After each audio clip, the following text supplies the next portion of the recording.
It is Saturday, June 7th here at the West End Gun Club. It's a little bit past 6:30. I got here well before 5:30, and I got here early this morning on a Saturday is because the range is going to be kind of empty, and it is because the road going to the range, like the road that leads to our fire road to get to the range, is shut down because that freeway off ramp and then the only road that comes in and out for this area is shut down for some running events. I think it's called Fontana Run Days or something like that. And they have it every year. It's always on a Saturday in June. And they shut down the roads from about 6 till 11:30 because they have people running, literally running on that stretch of road in front of our road to our range. So, with that being said, the range is kind of sealed because you can't get to the range except for one little back trail, which some people don't know about, and some people are kind of scared to drive because it could, it's kind of it's a fire road or a service road. It's a trail, but in today it should be fine, but in the rainy season, it can get kind of sketchy up there for most vehicles. And so a lot of people don't know about that road, but you can get into the range from the back side because then it goes around our range and then there's a road that leads to our main gate. So you can get to our range even though that road is closed, and I can get out if I need to. And I might leave early before 11:30. I don't know. But that being said, kind of have the range to ourselves. I think there were 3 cars that rolled deep into the pistol bays. Got the RO staff here, the range officers, they're here. But I'm just here to just shoot a few rounds, kind of get some practice in, mess around with one of the stages that we did for the June Course of Fire run through that I had some issues for our range that I'm going to try to make some modifications to. If you saw in the pre-roll footage, I'm going to use sandbags to get the tire to angle upwards to see if it helps with the shot engagements. And then I'm going to record some footage for some other videos, and then I might go up to shoot some pistol on the top side because there are a couple pistol bays up there. And then that's kind of it for the day. So it's a lazy Saturday as far as my range session, but we'll get some trigger time in with a quiet range on this Saturday. I figure while I'm out here at the range, I'll take the time to mess around with this new deal. This is the MDT Send It level Gen 2.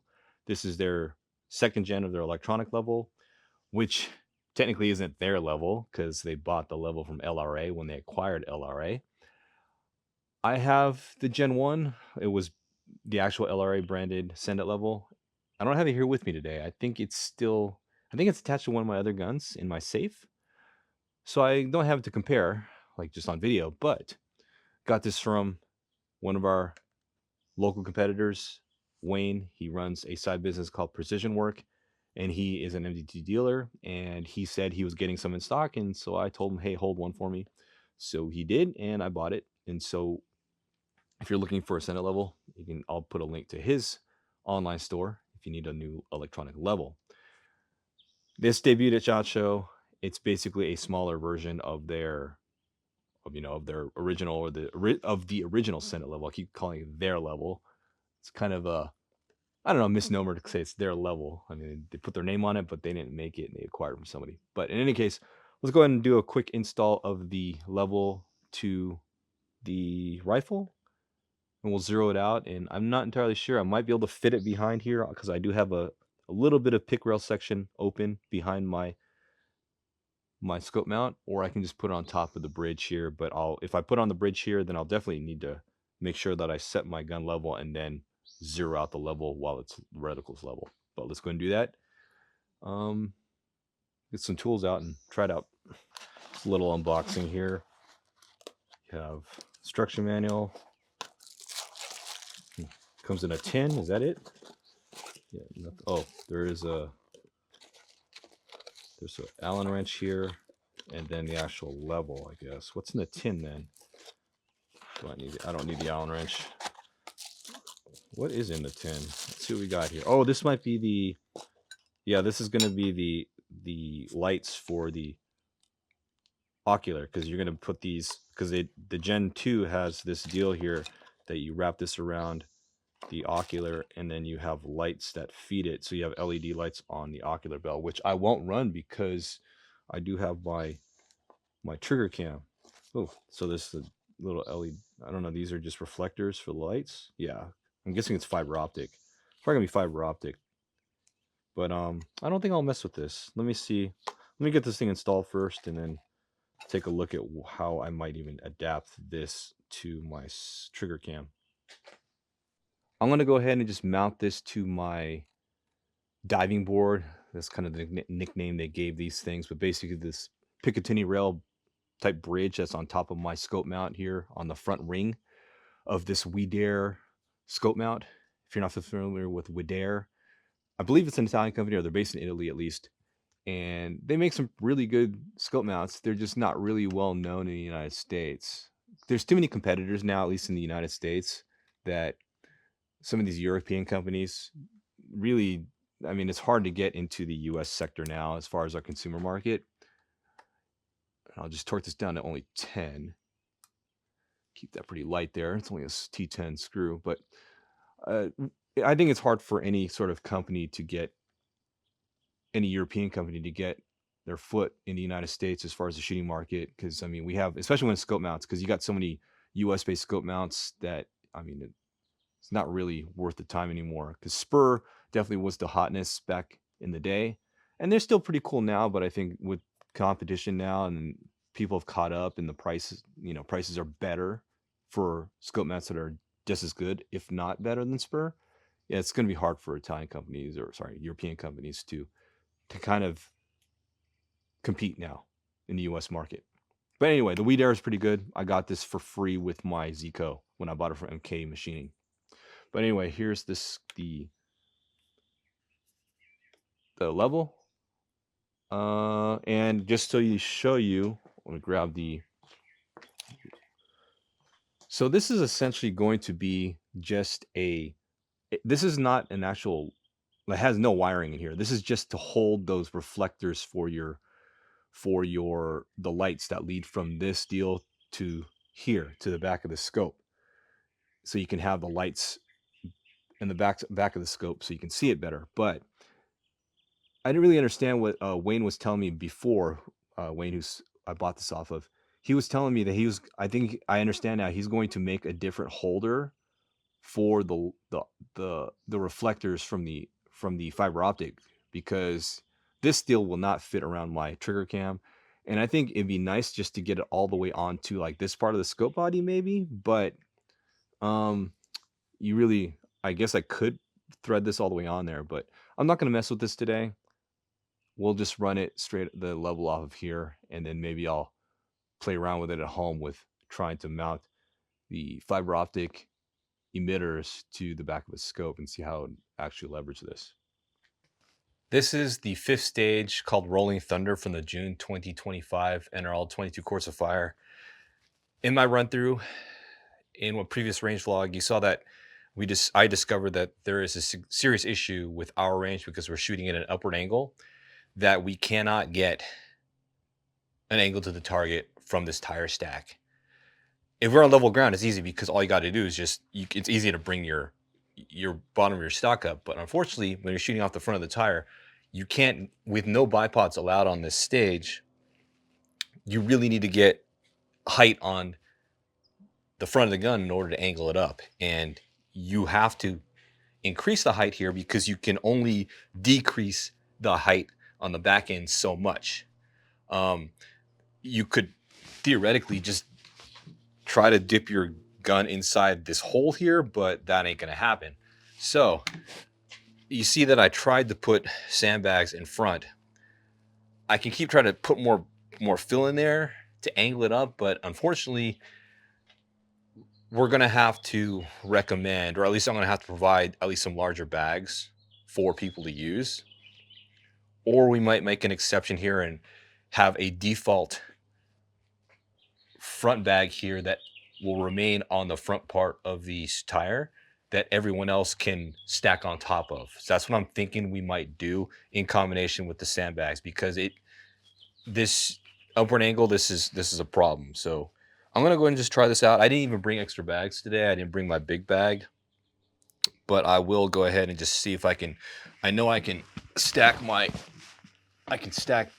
or orient my gun in this manner, and I can get plenty of height here, but you know, this will work, but I don't know. We'll figure it out. I don't know, for people who shoot the NRL22 match at the West End Gun Club, all the regulars, what do you guys think we should do here? Should we just go ahead and say, leave it like this orientation, and then just warn people, hey, you're going to need at least, I don't know, at least 6 inches of height, 8 inches of height on your gun in order to make that shot on the targets? Or should we go ahead and just either add like another sandbag on top of the front area of the tire that people just build off of with their own bag? Do you think we should do that? So open to suggestions here. This is a unique situation for our range, so let me know what you guys think we should do to modify this or make this doable for most people, or at least for everyone. It should be doable for everyone. Let me know. Reach out to me. But I'm going to go ahead and just shoot this since I've got this all set up. Let's try a couple runs of this.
Huh.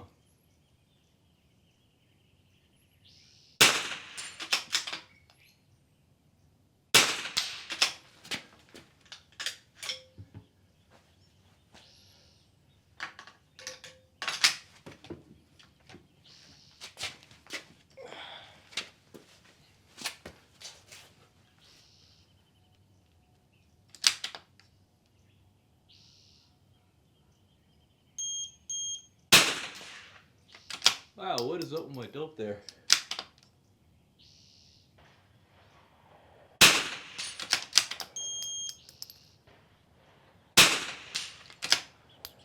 Looks like we're pushing to the left. Shooter ready. Shooter stand by.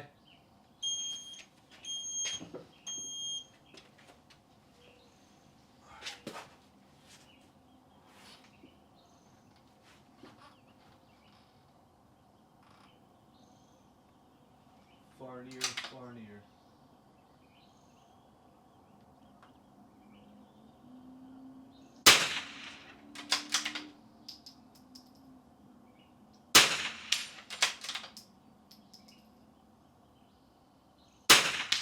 No, I pushed that round to the right again. Near, far, near, far.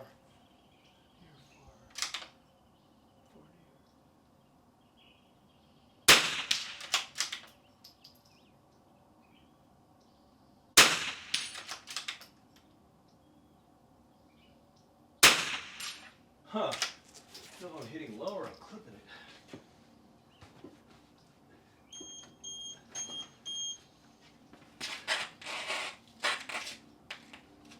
Okay. Definitely.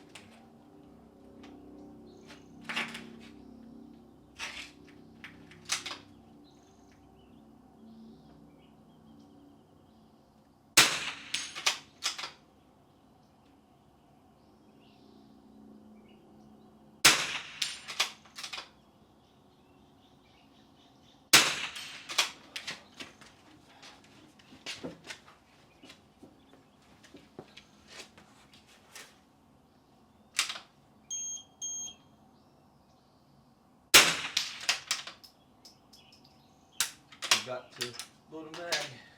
10 seconds.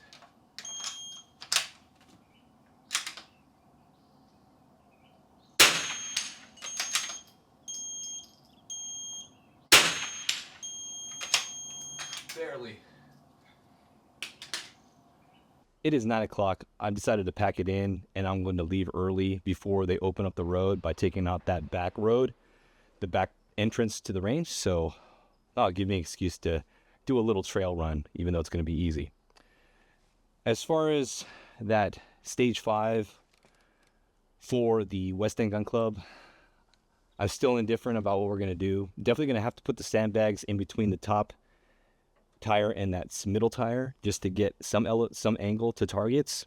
But I'm not entirely sure if we're going to go ahead and just put a standard, like I'll put another sandbag on top of that front section that they can use, or we'll have like a default, like I can use my tricorn bag from, I don't think it's called a tricorn, but whatever Coltac has, that 3-point bag, I can put that as a standard, like you have to leave it there and you can stack on top of that. I don't know what we're going to do, but I'll probably feel out some opinions from the other club, people who shoot at our range or shoot at our match. I'll ask them what their opinion is on that.